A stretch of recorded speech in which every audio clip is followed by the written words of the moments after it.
और शुक्रवार के दिन माता लक्ष्मी के लिए अग्नि में आहुति दीजिए। महाराज, शाम के समय पर सूर्यास्त के पहले शिव महापुराण की कथा कहती है, अग्नि पुराण कहती है, नर्मदा पुराण कहती है, लिंग पुराण कहती है कि बेलपत्री के वृक्ष के नीचे, नीचे तो नीचे वो भी जाने दो, यहां तक वर्णन किया शिव महापुराण में तो कि बेलपत्री का जो फल होता ना, बेल फल जो होता है, कहते हैं अगर किसी व्यक्ति के यहाँ लक्ष्मी की कमी होती है, संपदा की कमी होती है, जिसके यहाँ पैसा नहीं आता, धन नहीं आता, तो बेल का जो फल होता है, बेलपत्री का जो फल होता है, उस फल के गूदे को,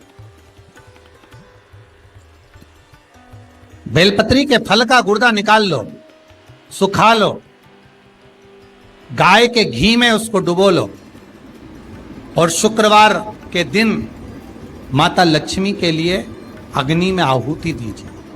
महाराज, शाम के समय पर सूर्यास्त के पहले ये जो आहुतियां हम बेले के गुर्दे के फल की गाय के घी में डुबोकर माता लक्ष्मी और भगवान विष्णु के नाम से देते हैं, महाराज 2 या 3 शुक्रवार करोगे, लक्ष्मी की कभी कमी नहीं आती, संपदा बढ़ती है।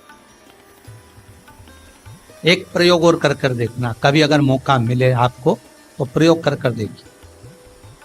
लिंग पुराण के अंदर लिखा हुआ है, शिव पुराण में, लिंग पुराण में और स्कंद पुराण में कहा गया है कि अगर किसी ने बेले के फल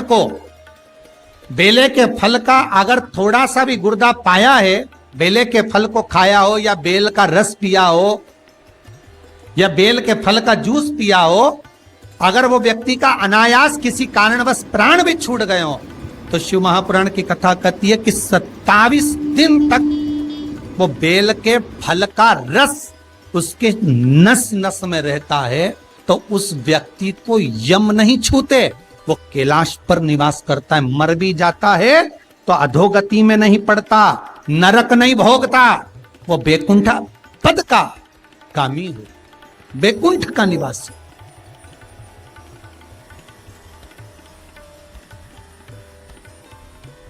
बैकुंठ का निवास।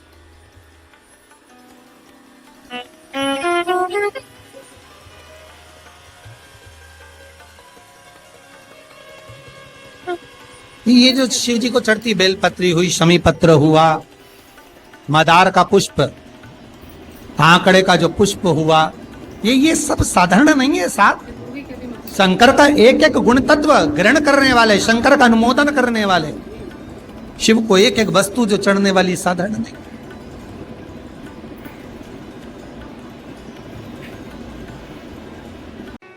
जिसके घर में संपदा की कमी होती है, जिसके घर में कर्जा बढ़ जाता है, लक्ष्मी नहीं आती, बहुत टेंशन की जिंदगी जीता है मनुष्य, व्यापार चल नहीं रहा, बहुत तकलीफ का जीवन चल रहा होता है, तो आज भी नियम है महाराज कि सोमवार, शुक्रवार, ये 2 वार ऐसे हैं, इन 2 वार को यदि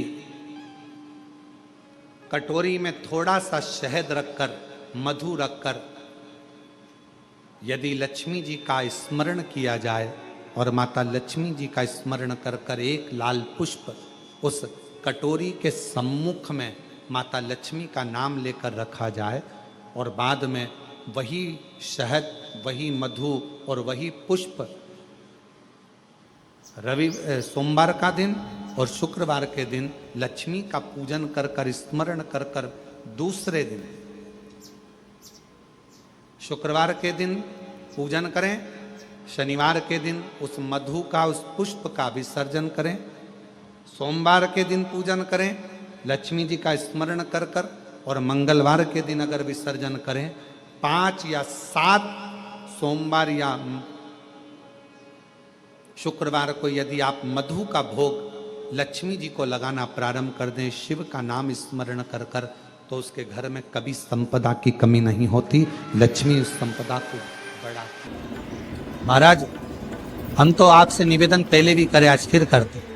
मान लो आपको ऐसा लगता है कि घर में बीमारियां ज्यादा घेर रही है तो एक बेल का टुकड़ा, बेले का फल का एक टुकड़ा अपने ही घर में कहीं पर भी कटोरी में रख दीजिए, शिव का स्मरण, सुख प्रदान करेगा। अगर थोड़ा बहुत रोग आ भी गया निकल जाएगा, पर बड़ी बीमारी में कोई फंस नहीं पाएगा, ज्यादा जनहानि नहीं हो, तकलीफ नहीं भोग पाए। शिव को प्रिय है। फिर वही स्कंद पुराण का संवाद आ गया। बेल पत्री के वृक्ष की जो जड़ होती है, उस जड़ के अंदर 33 कोटि देवताओं का निवास होता है। 68 करोड़ तीर्थ बेलपत्री के पेड़ के नीचे रहते हैं। 68 करोड़ तीर्थ मात्र बेलपत्री की छांव में, बेलपत्री के नीचे विराजमान होते हैं। अगर आपके मन में कभी कभी भाव उत्पन्न हो जाए ना कि मेरे को कहीं तीर्थ करने जाना है और अभी मौका नहीं मिल रहा, तीर्थ जाने का, अभी तो लॉकडाउन चल रहा है और अभी सब दूर बीमारी फैली हुई है, कहीं नहीं जा सकते, तो जब लॉकडाउन हट जाए, बीमारी समाप्त हो जाए और तीर्थ जाने का मन करे तो किसी बेलपत्री के पेड़ के नीचे 5 मिनट जाकर बैठ जाए।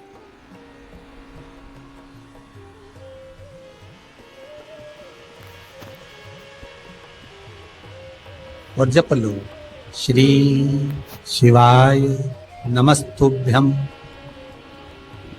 जितने बैठे हो टीवी के सामने प्रेम से बोलो, श्री शिवाय नमस्तुभ्यम। जितने टीवी के सामने बैठे एक बार फिर से बोलो, श्री, साथ में बोलो, आगे आगे नहीं, श्री शिवाय नमस्तुभ्यम।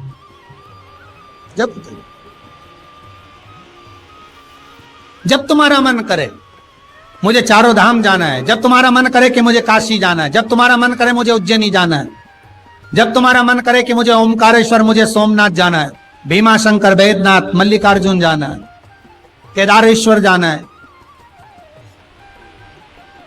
बस नागेश्वर जाना है, थोड़ी देर के लिए बेलपत्री के पेड़ के नीचे जाकर बैठो।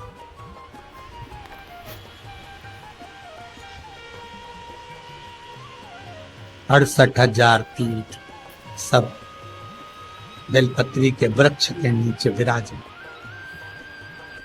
जहां पर देवराज के प्राण छूटे वहां बेलपत्री का पौधा है, बेलपत्री का वृक्ष है।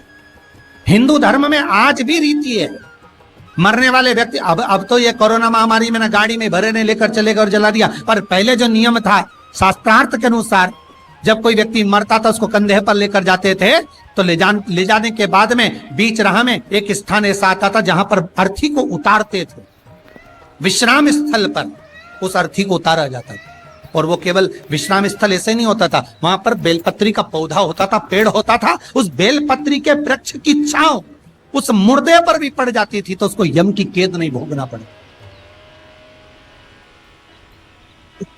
उसको यम की कैद, यम की त्राण नहीं भोगना पड़ता।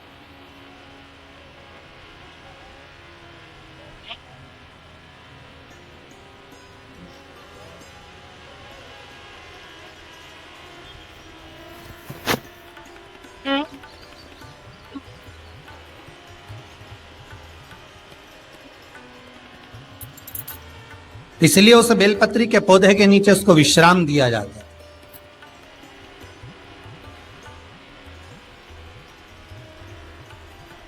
बेलपत्री के पौधे के नीचे उसको विश्रामता दी जाती। जब शिव कह रहे हैं, देवराज तेरे प्राण छूटे, मना नहीं है तेरे प्राण छूटे, पर तेरे प्राण जहां छूटे वो बेलपत्री का वृक्ष था।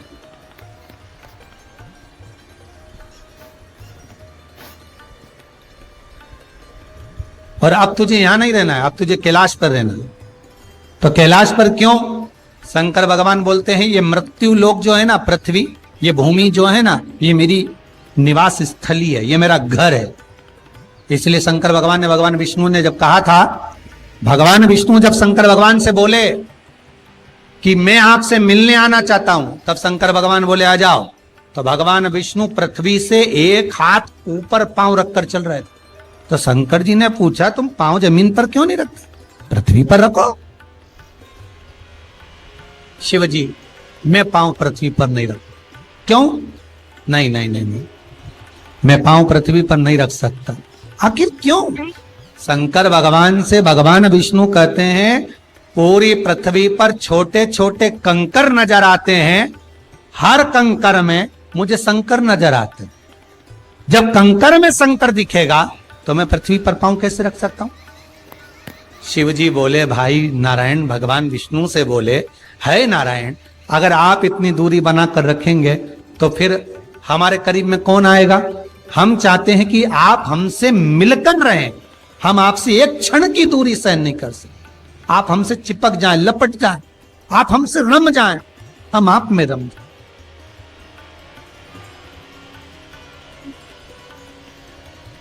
कुछ ऐसा कर दो, शंकर जी कह रहे हैं नारायण कुछ ऐसा कर दो कि शंकर नारायण से दूर नहीं रहे, नारायण शंकर से दूर नहीं रहे, ऐसा कुछ कर दिया जाए। तब भगवान शिव ने भगवान विष्णु से कहा एक काम हो सकता है कि आप सांप बन जाओ।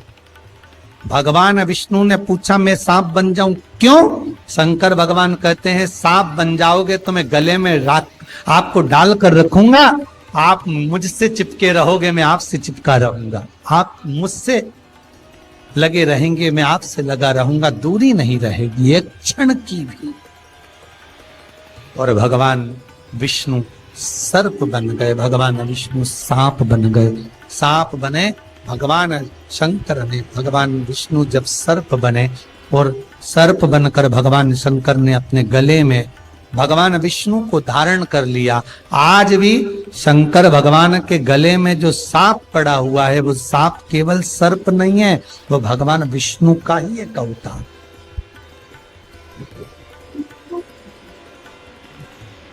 वो भगवान विष्णु का एक स्वरूप। शंकर भगवान के पूरे शरीर पर 6 सांप हैं। कितने सर्प हैं? 6।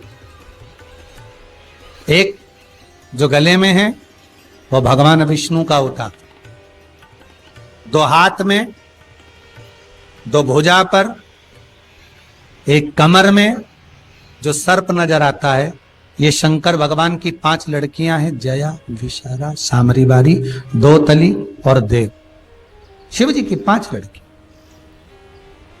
शंकर भगवान के पूरे शरीर पर 6 सर्प हैं, 5 लड़कियां और एक भगवान विष्णु का स्वरूप, भगवान विष्णु का प्रतिबिंब, भगवान विष्णु का ही एक स्वरूप।